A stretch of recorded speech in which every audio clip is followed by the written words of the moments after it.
Hello दोस्तों, नमस्कार। मैं राकेश कुमार स्वागत करता हूं आपका आपके पसंदीदा लोकप्रिय एजुकेशन चैनल आर के बायोलॉजी क्लासेज सीखकर में। तो देखिए दोस्तों, आज अपन चर्चा करने वाले हैं बायोलॉजी का एक इम्पॉर्टेंट टॉपिक जो कि सभी कंपटीशन एग्ज़ाम के लिए बहुत ही इम्पोर्टेंट है, और वह है इकोसिस्टम यानी कि पारिस्थितिकी। तो इससे बनने वाले इम्पोर्टेंट जो क्वेश्चन है उसके ऊपर आज अपन थोड़ी सी चर्चा करते हैं। तो देखिए, वीडियो को शुरू करते हैं। लाइक कर दीजिए और चैनल से पहली बार जुड़े हैं तो सब्सक्राइब ज़रूर कर लीजिए। आज का जो फर्स्ट क्वेश्चन है वह देखिए, क्वेश्चन नंबर फर्स्ट। हालांकि ये नंबर यहाँ पर 3 दिख रहे होंगे आपको, लेकिन ये फर्स्ट नंबर का क्वेश्चन है। ए lake has a secondary trophic level, या सेकेंड ट्रॉपिक लेवल पूछा एक लेक में, यानी कि एक झील में जो दूसरा पोषक स्तर होता है वह बताना है। ऑप्शन फाइटोप्लैंक्टन यानी पादप पल्लवक, बी जू प्लैंक्टन यानी प्राणी पल्लवक, थर्ड दे रखा है निटलेक्वेंटस, और चौथा दे रखा है फिशेज। तो बताइए कौन सा सही होगा इसमें। बिल्कुल जो बी ऑप्शन जो दे रखा आपने, जू प्लैंक्टन जो होगा वह इसके अंदर राइट होगा। अगला क्वेश्चन देखिए, secondary producers is. Secondary producers पूछा है हर्बीवर्स, प्रोड्यूसर्स, कॉर्निवर्स और नॉन अबाउट। तो इसमें सेकेंडरी प्रोड्यूसर्स अगर अपने को पूछा तो कौन होगा। बिल्कुल प्रोड्यूसर्स जो होते हैं वह ट्रॉपिक लेवल फर्स्ट में आते हैं, लेकिन उसके बाद में हर्बीवर्स आते हैं, इसलिए इसको भी अपन सेकेंडरी प्रोड्यूसर्स माना गया है। तो हर्बीवर्स जो होगा फर्स्ट ऑप्शन राइट हो जाएगा। इसके बाद में देखिए अगला 5 नंबर का जो क्वेश्चन है, which is the natural reservoir of phosphorus, यानी कि फास्फोरस का प्राकृतिक भंडार कौन सा है। समुद्री वाटर यानी कि सी वाटर, एनिमल बोन्स यानी कि प्राणी की अस्थियां, सेल या रॉक, या फॉसिल्स यानी कि जीवाश्म। तो कौन सा होगा इसमें। बिल्कुल सेल या रॉक, थर्ड ऑप्शन जो होगा वह इसमें राइट होगा। अगला देखिए 6 नंबर का जो क्वेश्चन है उसकी चर्चा करते हैं। क्वेश्चन नंबर 6,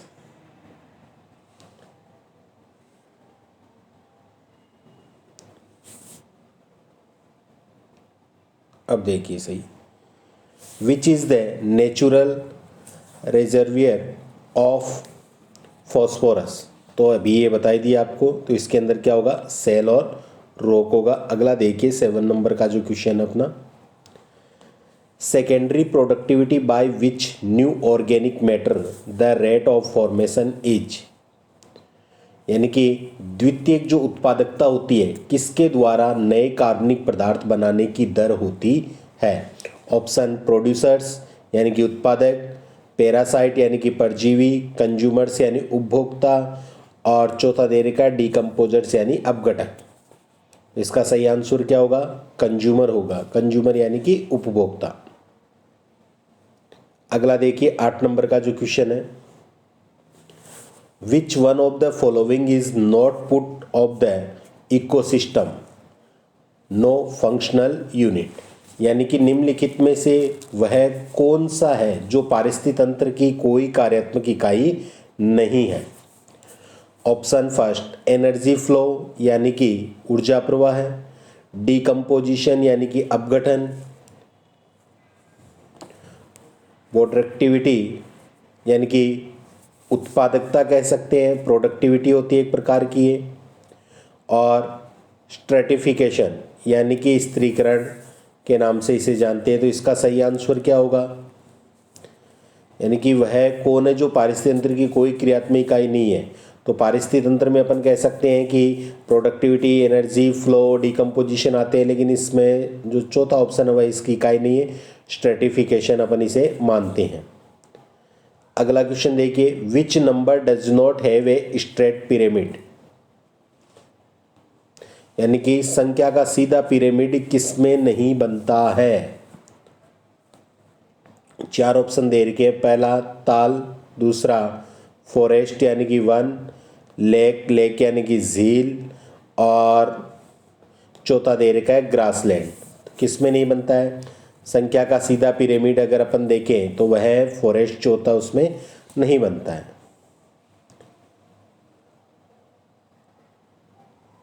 आगे देखिए फिर, what is the possible link A in the following food chain. तो प्लांट, इंसेक्ट, फ्रॉग, ईगल, बीच में जो ए है यहाँ पर क्या आएगा अपने को ये बताना है। ऑप्शन रेबिट, वॉल्फ, स्नेक या पैरेट। तो इसमें क्या आएगा, बिल्कुल स्नेक जो है थर्ड ऑप्शन राइट हो जाएगा। यानी कि सबसे पहले प्लांट है तो प्लांट को खाने वाले इंसेक्ट, इंसेक्ट को खाने वाले फ्रॉग, फ्रॉग को स्नेक और स्नेक को ईगल। आगे देखिए 11वां question, which one of the following is an animal that can occupy more than one trophic level at the same time within the same. यानी कि निम्नलिखित में से वह कौन सा एक प्राणी है जो एक ही पारितंत्र के भीतर एक ही समय पर एक से अधिक पोषक स्तरों को ग्रहण कर सकता है। ऑप्शन गोट यानी कि बकरी, फ्रॉग यानी कि मेंढक, गोरैया या लोयन। तो इसका सही आंसर क्या होगा, बिल्कुल गोरैया होगा। थर्ड ऑप्शन जो होगा वह राइट होगा। अगला देखिए 12 नंबर का क्वेश्चन है, in the grazing food chain the carnivore is called. यानी कि जो चारण खाद्य श्रृंखला होती है उसमें मांसाहारी को क्या कहा जाता है। Primary producers, secondary producers, primary consumers या सेकेंडरी कंज्यूमर्स। तो बताइए इसमें क्या कहा जाएगा, बिल्कुल जो सेकेंडरी कंज्यूमर्स होते हैं, क्योंकि सबसे पहले तो अपन मान सकते हैं ग्रेजिंग फूड चेन जो होती है उसमें प्रोड्यूसर्स आते हैं, प्रोड्यूसर्स पर डिपेंड रहने वाले प्राइमरी कंज्यूमर्स जो हर्बीवर्स होते हैं, और फिर उन पर डिपेंडेंट जो होते हैं वो सेकेंडरी कंज्यूमर्स, और वो क्या होते हैं, कॉर्निवर होते हैं। तो इसका चौथा ऑप्शन राइट हो जाएगा। क्वेश्चन अच्छे लग रहे तो वीडियो को लाइक शेयर जरूर करना दोस्तों। देखिए अगला question 14, the pyramid of energy is. Energy का जो पिरामिड बनता है वह कैसा बनता है, स्ट्रेट, इन्वर्टेड, ऑब्लिक्यूट या नॉन ऑफ द अबव। यानी कि सीधा, उल्टा, तिरछा या कोई नहीं। तो हमेशा ध्यान रखना एनर्जी पिरामिड पूछा है तो स्ट्रेट बनता है, ये सीधा बनता है। अगला क्वेश्चन देखिए फिर 15 नंबर का क्वेश्चन है, what percentage of energy is consumed by the organism of each tropic level is consumed। यानी कि प्रत्येक ट्रॉपिक लेवल के जीव द्वारा ऊर्जा का कितना प्रतिशत उपभोग होता है। कितना परसेंट अपन मान सकते हैं कि उपभोग किया जाता है, 20%, 30%, 90% या 10%। तो अपन मान सकते हैं कि यह है 10%। चौथा ऑप्शन राइट होगा। अगला देखिए फिर, the source of energy for an ecosystem is. यानी कि एक इकोसिस्टम में अपन मान सकते हैं ऊर्जा का स्रोत क्या होता है, sun, ATP, sugar produce by plant यानी पौधों द्वारा निर्मित शर्करा या ग्रीन प्लांट्स। तो इसमें सोर्स कौन सा होता है, बिल्कुल ये होता है सन यानी कि सूर्य। ए ऑप्शन राइट हो जाएगा। 17वां क्वेश्चन देखिए फिर, what is usually the limit of primary productivity of the ecosystem it occurs. Ecosystem की प्राथमिक उत्पादकता की प्राय सीमा क्या होती है। सोलर रेडिएशन, ऑक्सीजन, कंज्यूमर या नाइट्रोजन। क्या होगा इसमें, बिल्कुल इसमें होगा solar radiation. First option right होगा। अगला क्वेश्चन देखिए फिर 18 नंबर के क्वेश्चन की बात करते हैं। 18 नंबर का question, identify the correct food chain stream of dead animals. तो डेड एनिमल्स की फूड चेन यहाँ पर अपने को दे रखी है। सबसे पहले स्ट्रीम यानी कि डेड एनिमल्स दे रखा है, फिर मैगट फ्लाइट दे रखा है, फिर कॉमन फ्रॉग दे रखा है और बाद में स्नेक दे रखा है। तो यह फूड चेन किस प्रकार की फूड चेन है, ये phase food chain, dead food chain, decomposition food chain या प्रीडेटरी फूड चेन। तो ये देखो डेड एनिमल से शुरू हो रही है, इसलिए अपन इसे क्या कह सकते हैं, डेड फूड चेन कहते हैं। सेकंड ऑप्शन राइट हो जाएगा। अगला देखिए 19 नंबर का, विच of the following is a man made ecosystem. Man made ecosystem, ecosystem two types के होते हैं, नेचुरल और आर्टिफिशियल। आर्टिफिशियल को अपन क्या कहते हैं, मैन मेड कहते हैं। तो इनमें से मैन मेड कौन सा है, हर्बेरियम, एक्वेरियम, टिश्यू कल्चर या फॉरेस्ट। तो इनमें एक्वेरियम जो होता है वह क्या होता है, मैन मेड होता है। टू ऑप्शन राइट होगा। अगला देखिए 20, which organism occupies more than one trophic level in the pond ecosystem. तालाब के पारितंत्र में कौन सा जीव एक से अधिक पोषक स्तर पर स्थान ग्रहण करता है, फाइटोप्लैंक्टन, जूप्लैंक्टन, फिश या फ्रॉग। तो ये हो जाएगा फिश, यानी कि एक से ज़्यादा ट्रॉपिक लेवल पर ये कह सकते हैं अपन इसे, सेकेंडरी ट्रॉपिक लेवल भी मान सकते हैं इसे, और टर्सरी पर भी अभी अपन इसको काम में ले सकते हैं। अगला देखिए 21, विच of the following is an example of N incomplete ecosystem. निम्न में से कौन अपूर्ण पारिस्थितिक तंत्र का उदाहरण है, ग्रासलैंड, केव, रिवर, वेटलैंड। ग्रासलैंड यानी कि घास मैदान, केव यानी कोई गुफा, रिवर यानी नदी, वेटलैंड। तो इनमें से कौन सा होगा, तो ये होता है केव यानी कि गुफा। इनकम्प्लीट इकोसिस्टम यहाँ पर अपन मान सकते हैं। आगे देखिए 22, what is a micro organism. Micro organism पूछा है, लघु जीव क्या होते हैं। तो ये प्राइमरी कंज्यूमर होते हैं, सेकेंडरी होते हैं, टर्सरी होते हैं या डिकम्पोजर्स होते हैं। तो सबको पता है माइक्रो ऑर्गेनिज्म किस में आते हैं, डिकम्पोजर्स में आते हैं। चौथा ऑप्शन जो होगा इसका राइट हो जाएगा। इसके बाद में देखिए 23 नंबर का जो क्वेश्चन है अपना, ये लीजिए, the definition of ecosystem is. Ecosystem की अगर अपन बात करते हैं डेफिनेशन की, तो डेफिनेशन क्या होती है,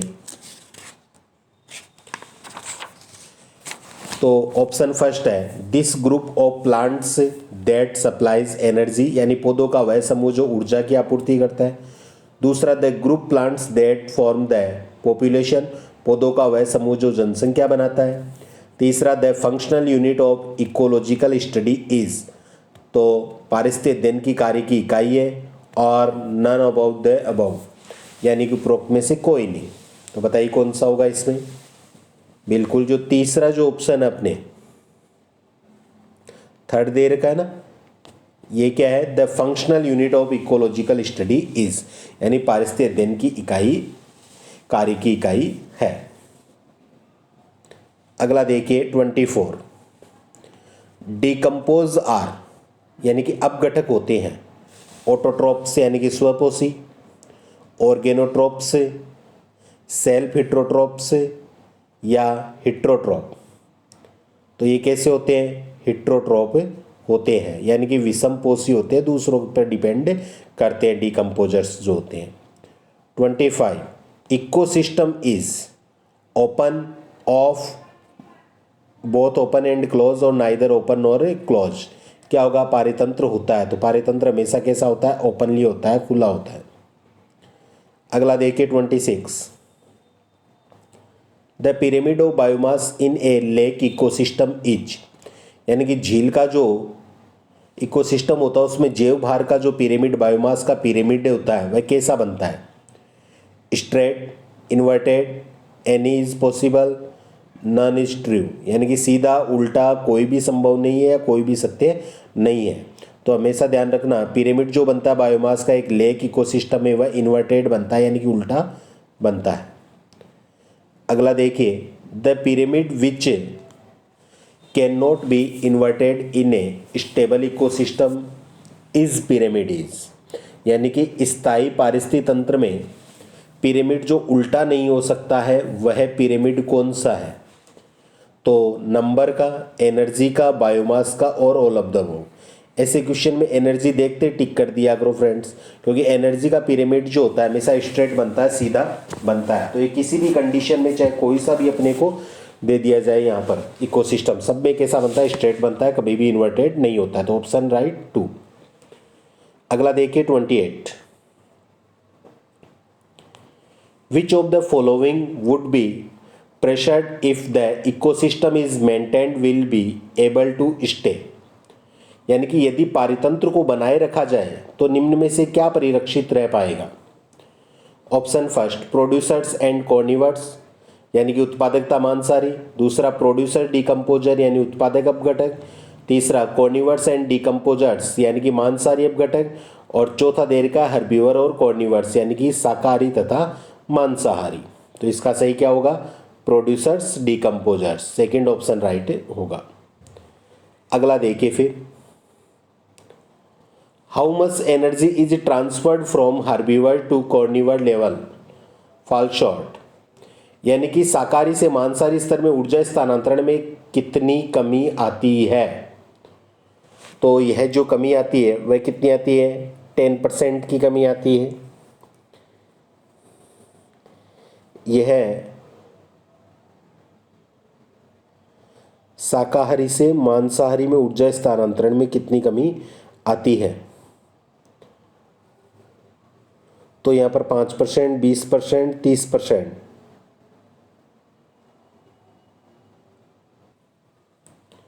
तो यहाँ देखिए यह अपने 10% दे रखा है। यहाँ पर ये जो 100% दे रखा है इसको अपने को क्या करना है, 10% करना है, और जो बी ऑप्शन होगा वही राइट हो जाएगा। अगला देखिए, maximum energy is stored during the food chain. Maximum energy जो होती है वह क्या होती है, प्रोड्यूसर्स, यानी कि maximum energy is stored during the food chain. खाद्य श्रृंखला के समय सर्वाधिक ऊर्जा संचित होती है, किस में होती है, सबसे ज़्यादा कौन में होगी, प्रोड्यूसर्स में होगी, बाद में तो धीरे धीरे कम होती जाती है। तो प्रोड्यूसर्स में सबसे ज़्यादा होगी, फर्स्ट ऑप्शन राइट होगा। अगला देखिए, it is related to the category of primary consumers, यानी कि प्राथमिक उपभोक्ता की श्रेणी से संबंधित होता है। Snake frog, aquatic insect, eagle and snake, insect और कैटल। तो कौन होगा इसके अंदर, बिल्कुल इंसेक्ट्स और कैटल, चौथा ऑप्शन राइट होगा। अगला देखिए 32, फूड चेन बिगिंस विथ। खाद्य श्रृंखला का प्रारंभ होता है nitrogen fixing organism, photosynthesis, by respiration या डिकम्पोजेज। कहाँ से होता है, बिल्कुल फोटोसिंथेसिस से, सेकंड ऑप्शन राइट होगा।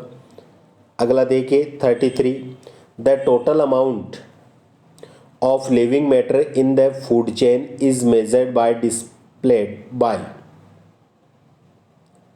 Pyramid of biomass, energy pyramid, pyramid of numbers या न्यूट्रिएंट लेवल।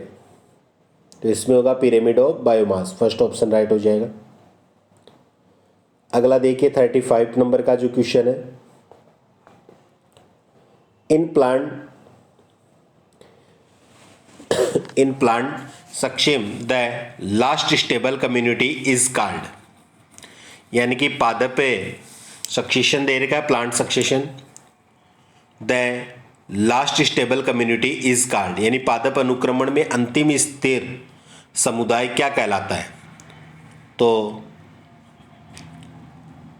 ऑप्शन फर्स्ट देखिए यहाँ पर, सीक्वेंशियल यानी कि क्रमिक समुदाय, लोडिंग कम्युनिटी यानी कि अग्रणी समुदाय, एकोस्फीयर और एक्सट्रीम कम्युनिटी यानी कि चरम समुदाय।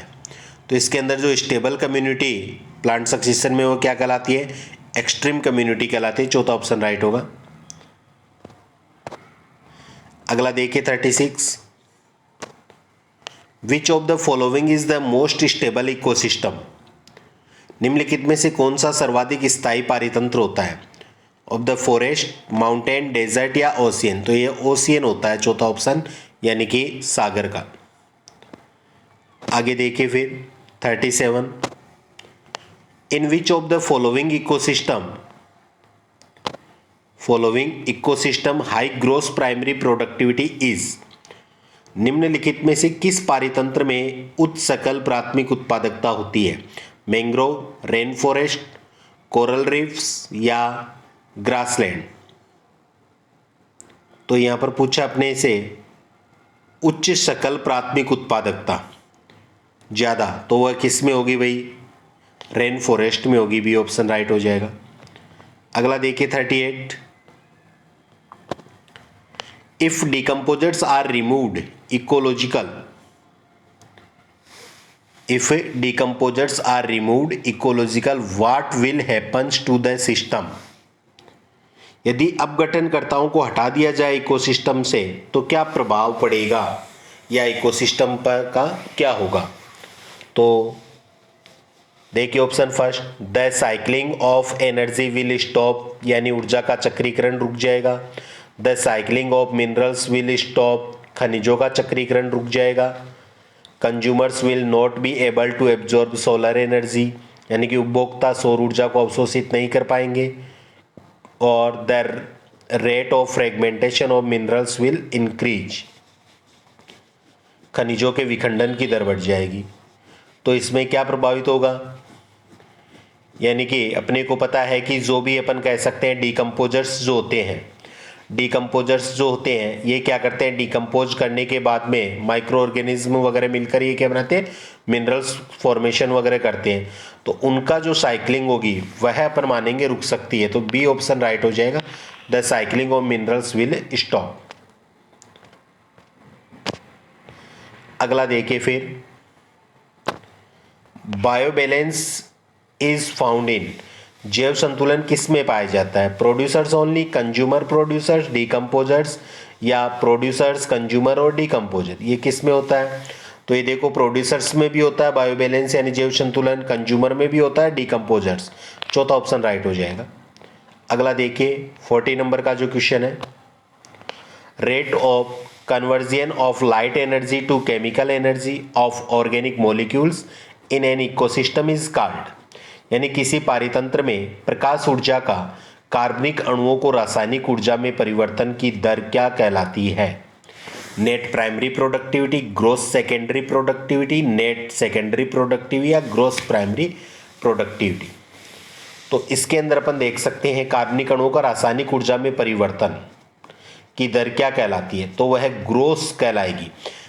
अपन कहेंगे ग्रोस प्राइमरी प्रोडक्टिविटी, यानी कि जो टोटल बन रही है, और टोटल अपन मान सकते हैं कि एक प्रकार से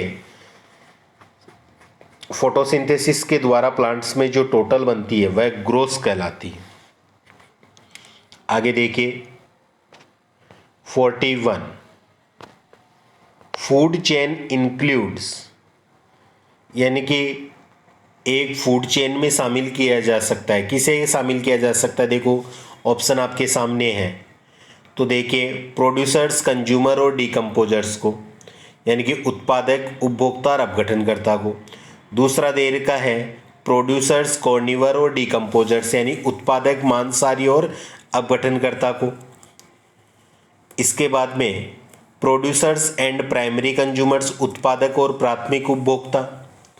फिर चौथा देर का है प्रोड्यूसर्स, हर्बीवर और कॉर्निवर्स, यानी कि इसमें देगा उत्पादक, शाकाहारी और मांसाहारी को। तो एक जो खाद्य श्रृंखला देर के फूड चेन इसमें शामिल है, इसमें शामिल है। अब इसमें मुख्य रूप से अगर अपने को शामिल पूछा गया है तो इसमें अपन मोस्टली देखेंगे प्रोड्यूसर्स जो होते हैं वो भी होते हैं फूड चेन के अंदर, कंज्यूमर्स भी होते हैं, प्रोड्यूसर्स होते हैं और कंज्यूमर्स भी होते हैं। अब कंज्यूमर्स जो होते हैं वह अपन मान सकते हैं कि हर्बीवर्स भी होते हैं, कॉर्निवर्स भी होते हैं। अब डिकम्पोजर्स यहाँ पर अपने को देर का है, डिकम्पोजर्स यहाँ पर देर का है। तो डिकम्पोजर्स थोड़ा सा फूड चेन से क्या हो जाते हैं, अलग आ जाते हैं, डिकम्पोज करने वाले होते हैं। इसलिए प्रोड्यूसर्स, हर्बीवर्स और कॉर्निवर्स इन्हें अपन इसमें शामिल कर सकते हैं, ये खाद्य श्रृंखला के अंदर अपन इन्हें शामिल मानते हैं। थर्ड ऑप्शन, चौथा ऑप्शन राइट हो जाएगा। अगला देखिए फिर, lion in the food chain is, खाद्य श्रृंखला में शेर है एक, सेकेंडरी कंज्यूमर, प्राइमरी, टर्सरी या सेकेंडरी प्रोड्यूसर्स। तो लोएन की बात आ रही है तो लोएन यहाँ पर क्या होगा, इसमें बिल्कुल यह टर्सरी कंज्यूमर्स कहलाता है। फिर आगे देखिए, इकोसिस्टम कंसिस्ट्स ऑफ, यानी कि पारितंत्र में होते हैं प्रोड्यूसर्स, कंज्यूमर, डिकम्पोजर या ऑल ऑफ दीज। उत्पादक, उपभोक्ता, अपघटक या सभी। तो एक पारितंत्र जो होता है उसमें सारे होते हैं, all of the above these. आगे देखिए 44, phosphate produced by weathering is the first in the phototrophs cycle is available. Phosphorus cycle है, सॉरी, फॉस्फोरस जो साइकिल है उसके बारे में यहाँ पर दे रखा है कि phosphate produced by weathering is the first in the phosphorus cycle is available. यानी कि फास्फोरस चक्र जो होता है उसमें अपक्षरण जो होता है द्वारा उत्पन्न फॉस्फेट सर्वप्रथम उपलब्ध होती है। किसे मिलेगी? प्रोड्यूसर्स को मिलेगी, डिकम्पोजर्स को, कंज्यूमर्स को, या नॉन ऑफ द वो। तो ये किसे मिलती है? प्रोड्यूसर्स को मिलती है। फर्स्ट ऑप्शन जो होगा वह राइट होगा। तो ये अपने कुछ मोस्ट इंपॉर्टेंट क्वेश्चन थे इकोसिस्टम वाले टॉपिक से। आशा करता हूँ क्वेश्चन पसंद आए होंगे। इसके साथ भी अगर कोई कंपटीशन की तैयारी कर रहा है तो अपने चैनल पर बायोलॉजी के लगभग सभी टॉपिक के मोस्ट इंपॉर्टेंट क्वेश्चन डाले हुए, आप उन्हें देख सकते हो। प्लेलिस्ट में जाकर भी देख सकते हो, जहाँ पर अलग अलग से प्लेलिस्ट बनाई हुई है। First grade biology, second grade biology, red science, railway exams, general science के क्वेश्चन सारे वहाँ पर आपको अवेलेबल है, मिल जाएंगे। आशा करता हूँ वीडियो पसंद आया होगा। मिलते हैं अगली क्लास में एक नए टॉपिक के साथ में। तब तक के लिए जय हिंद, जय भारत।